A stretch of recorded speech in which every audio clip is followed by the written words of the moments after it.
We are only a few days away now from Pesach this coming Monday, and the Torah identifies Pesach as being Chag HaPesach and Chag HaMatzot, but the Hachamim gave it a third name. They called it Zman Herotenu, the time of our freedom. And Pesach, of course, is all about freedom.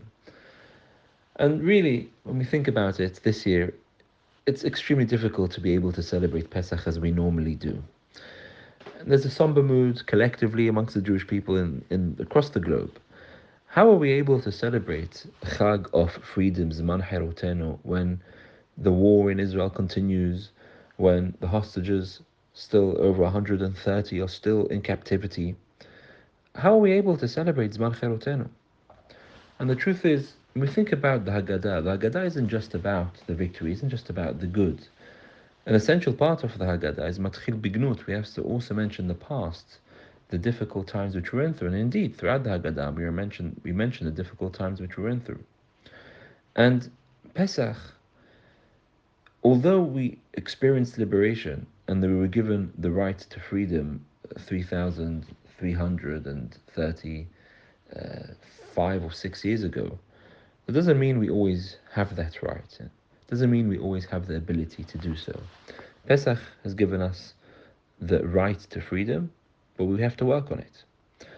And it's difficult this year. And we cannot go through our Seder or our Pesach this year without recognizing that Manishtana, how is this year different from all other years? At least those of us who haven't experienced this kind of trauma, collective trauma for Am Yisrael. And so a few points to consider during the Haggadah. And each person can think about themselves, each family think themselves of what they can do. But there has to be something to recognize the fact that our liberation is incomplete this year.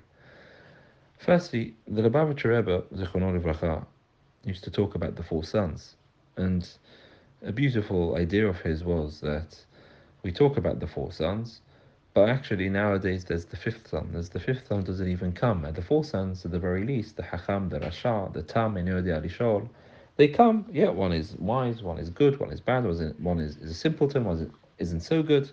But at least they're all present. The four sons are there. They're all asking questions, even if the questions are cynical.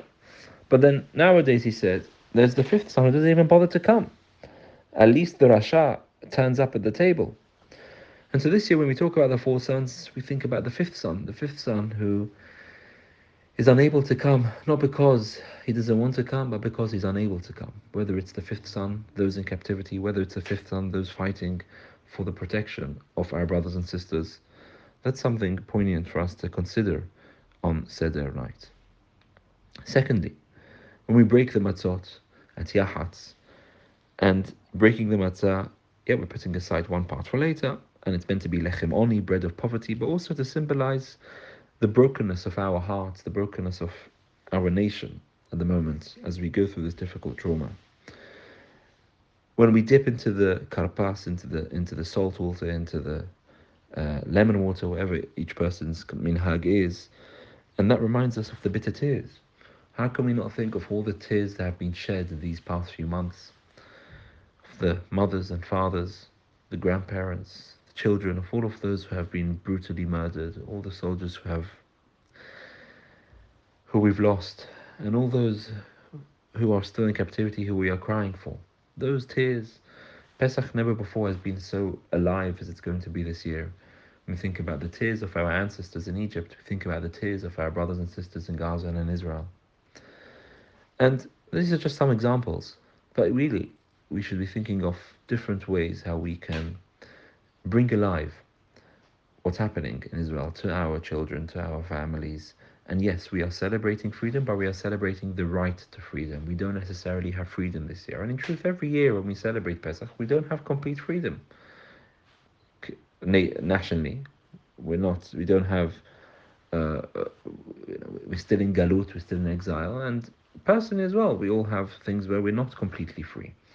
And yet we celebrate Pesach. We recognize Pesach reminds us the ability to work on our freedom and the right to freedom. And this year as well, we don't have complete freedom. It's not going to be a normal Pesach, but nonetheless, it's a Pesach where we think about what freedom should look like and how what we can do to work towards a world in which we are free as a nation, individually, and everyone across the world to come to that freedom. Shabbat HaGadol.